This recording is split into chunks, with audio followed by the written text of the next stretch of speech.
اللہ تعالیٰ فرماتا ہے اے ایمان والو اللہ اور اس کے رسول پر ایمان رکھو اور اس کتاب پر جو اپنے ان رسول پر اتاری اور اس کتاب پر جو پہلے اتاری، اور جو نہ مانے اللہ اور اس کے فرشتوں اور کتابوں اور رسولوں اور قیامت کو تو وہ ضرور دور کی گمراہی میں پڑا ہے۔ ان الذین آمنوا ثم کفروا ثم آمنوا ثم کفروا ثم ازدادوا کفرا لم یکن اللہ لیغفر لهم ولا لیہدیہم سبیلا، بے شک وہ لوگ جو ایمان لائے پھر کافر ہوئے، پھر ایمان لائے پھر کافر ہوئے اور پھر کفر میں بڑھے، اللہ ہرگز نہ انہیں بخشے نہ انہیں سیدھا راستہ دکھائے گا۔ 7 چیزوں پر یقین رکھنے کا نام ایمان ہے، اللہ پر، اس کے فرشتوں پر، اس کی کتابوں پر، اس کے رسولوں پر، قیامت کے دن پر اور تقدیر پر، پھر مرنے کے بعد دوبارہ قیامت کے دن اٹھائے جانے پر، زندہ ہونے پر۔ یہ 7 چیزوں پر یقین رکھنے کا نام کیا ہے؟ ایمان ہے۔ اسی کو ہم پڑھتے بھی ہیں نا، آمنت باللہ و ملائکتہ و کتبہ و رسلہ والیوم الآخر والقدر خیرہ و شرہ من اللہ تعالی والبعث بعد الموت، اسی کو ایمان کہتے ہیں۔ 7 چیزیں آپ کے دل میں ہونی چاہیے۔ اللہ ہے کہ نہیں ہے؟ ایمان ہے آپ کا سب کا؟ ایمان ٹرسٹ کو کہتے ہیں، یقین۔ اس کے بعد فرشتے، اس کے بعد ہے اللہ کی کتابوں پر ایمان رکھنا۔ وہ تقریباً 104 کتابیں اللہ تعالیٰ نے نازل فرمائی اپنی نبیوں پر، چھوٹی بڑی سب ملا کر، ان سب پر ہمارا ایمان ہے۔ لیکن وہ ساری کتابیں جو پہلے کے نبیوں پر اتاری گئی اب صحیح حالت میں کوئی بھی باقی نہیں ہے سوائے قرآن مقدس کے۔ ایمان ہمارا زبور پر بھی ہے، انجیل پر بھی ہے، تورات پر بھی ہے کہ اتری تھی نبیوں پر، ہم مانتے ہیں ان کتابوں، لیکن وہ اپنی اصلی شکل میں آج باقی نہیں ہے۔ آج تک اگر محفوظ کوئی کتاب ہے تو وہ کتاب اللہ قرآن مقدس ہے، یہ اللہ کی کتاب، اس پر ایمان ہو۔ رسولوں پر، جتنے بھی دنیا میں آئے نبی اور رسول، سب پر ہمارا یقین ہونا چاہیے۔ کس بات کا یقین؟ یہ رسول اللہ تعالیٰ کی طرف سے بھیجے ہوئے انسانوں میں سے ہی انسانوں کی ہدایت کے لیے، ان سے کوئی غلطی کوتاہی یا گناہ نہیں ہوتا، وہ معصوم ہوتے ہیں، یہ ہمارا عقیدہ ہے۔ پھر قیامت کے دن پر بھی آپ کو ایمان رکھنا ہوگا۔ اگر کوئی یہ کہتا ہے ارے جو کچھ کرنا یہیں کھاؤ سب عیش کرو کچھ نہیں ہونے والا ہے، تو وہ کافر ہو جائے گا۔ قیامت کا ایک دن آنے والا ہے جب سارے انسانوں کو اللہ تعالیٰ جمع فرمائے گا اور حساب ہوگا سب کا، جس کی نیکیاں بھاری ہوں اسے جنت ہے، جس کی بدیاں بھاری ہوں اسے دوزخ ہے، یہ عقیدہ ہے ہمارا۔ تو تقدیر ایک چیز ہے، تقدیر اس مسئلے میں زیادہ نہ پڑھیں تو اچھا ہے۔ تقدیر کیا ہے؟ ہماری زندگی میں جو کچھ بھی ہو رہا ہے وہ سب اللہ کی مرضی سے ہے، سب لکھا جا چکا ہے، جو کچھ بھی ہو رہا ہے وہ سب لکھا جا چکا ہے۔ اب میں یہ بات کہوں گا تو جھٹ سے شیطان سوال ڈالے گا تمہارے دماغ، سب لکھا گیا ہے تو پھر محنت کرنے کی ضرورت کیا ہے؟ گھر میں بیٹھتے ہیں، کھانا لکھا ہے تو آئے گا، جائیداد لکھی ہے تو آ جائے گی، یہ سب دوڑ بھاگ کیا کرنے؟ اس کا نام تقدیر نہیں ہے۔ ایک بزرگ کے پاس ان کے مرید آئے اور کہا کہ حضرت تقدیر حق ہے؟ کہا ہاں حق ہے۔ انہوں نے فرمایا میرا بھائی بیمار ہے، میں سوچ رہا ہوں اب اس کو کسی ڈاکٹر کے پاس نہ لے جاؤں، تقدیر میں اگر لکھا ہے مرنا تو مرے گا گھر میں ہی، اس کا علاج کیوں کراؤں؟ مجھے ایسا لگتا ہے تقدیر میں اگر لکھا گیا ہے تو میرے گھر میں ہی رہے گا۔ اس بزرگ نے اس کا بہترین جواب فرمایا، میاں یہ کیوں نہیں سوچتا کہ اللہ نے یہ بھی تقدیر میں لکھا ہوگا کہ تو ڈاکٹر کے پاس لے کر جائے گا تو شفا ملے گی، یہ بھی تو لکھا ہوگا اللہ تعالیٰ، تو لے جا، تقدیر کے حساب سے ہی ہوگا یہ۔ میرے عزیزو، تقدیر کی بحثوں میں نہ پڑھنا مسلمان کے لیے بہتر ہے، شیطان گمراہ کر دیتا ہے۔ یہاں پر بہت سارے فرقے بنے ہیں، معتزلہ، مرجیہ، قدریہ، جبریہ، یہ تقدیر کے بارے میں بحث کر کر کے فرقے بنے ہیں۔ ایک فرقہ کہتا ہے کہ ہم مجبور ہیں، کچھ نہیں کر سکتے، سب اللہ لکھ چکا ہے، سب اللہ لکھ چکا ہے، ہم مجبور ہیں، کچھ نہیں کر سکتے۔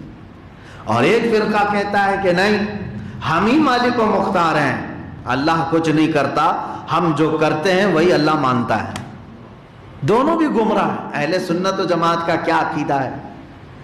ہم نہ مجبور ہیں اور نہ ہم اپنے افعال کے خالق ہیں، یعنی ہم خود ہی خالق ہیں اللہ کے چاہے بغیر، ایسا نہیں۔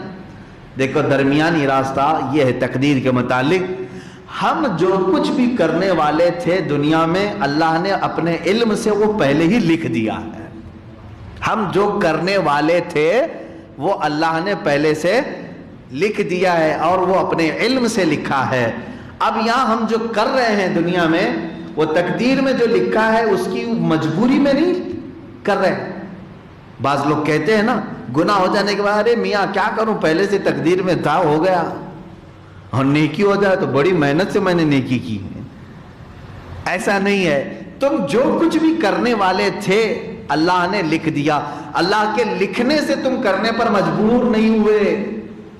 جب میرے آقا صلی اللہ علیہ وسلم نے صحابہ کو منع کر دیا کہ تقدیر کے بارے میں زیادہ بحث نہ کرو تو ہم کس کھیت کی مولی ہیں؟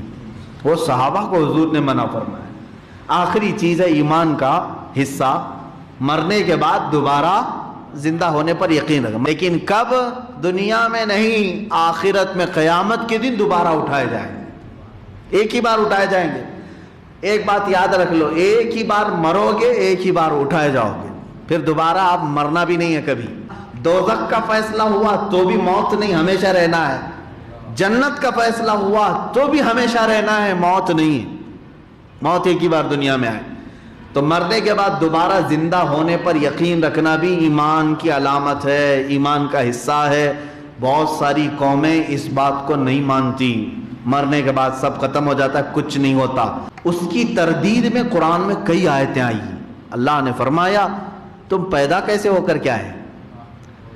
تم کو اللہ تعالیٰ نے پانی کے ایک قطرے سے پورا جسم بنایا، تمہاری جلی ہوئی راکھ سے کیا وہ دوبارہ نہیں اٹھائے گا؟ وہ قادر مطلق ہے۔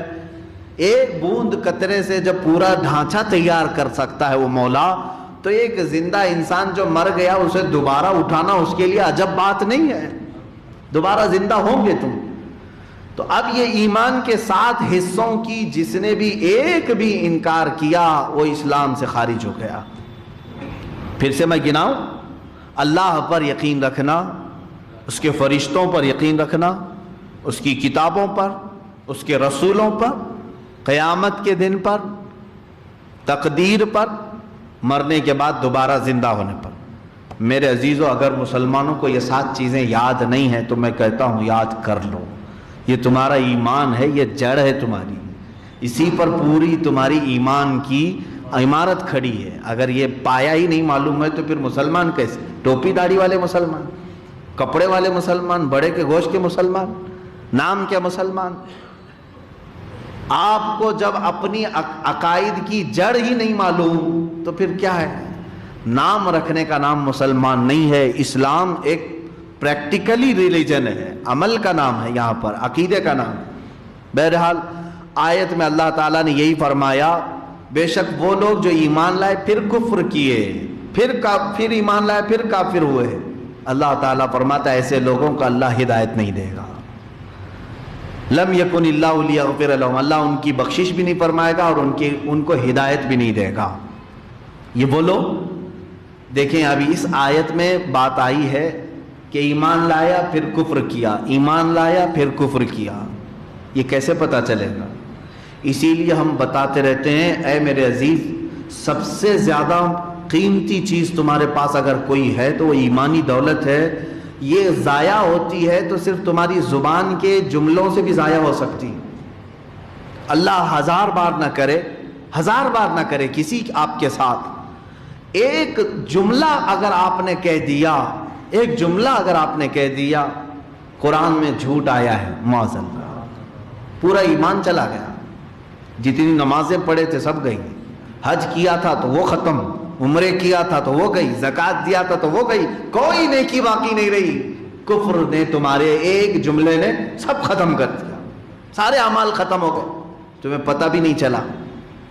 ایک زبان کا ایک جملہ، کفریہ جملے بہت سارے لوگ بک جاتے ہیں، انہیں پتہ بھی نہیں ہوتا ہے، اور پھر کسی نے یاد دلایا، توبہ کر لیا، استغفر اللہ، پھر ایمان لائے، پھر ایسی بے احتیاطی کیا، پھر کافر ہوا۔ اللہ تعالیٰ نے 2 مرتبہ فرمایا بے شک وہ لوگ جو ایمان لائے ثم کفروا پھر کافر ہوئے، ثم آمنوا پھر ایمان لائے، ثم کفروا پھر کافر ہوئے، 2 بار ایسا کیا، تیسری بار کفر میں وہ بڑھتے چلے گئے، تو اب رب تعالیٰ فرماتا ہے اللہ ان کو ہدایت کی طرف نہیں بلائے گا، ہدایت کی طرف انہیں نہیں بلائے گا۔ اس آیت کی اور تفصیل ہے، میں پھر انشاءاللہ کل عرض کروں گا۔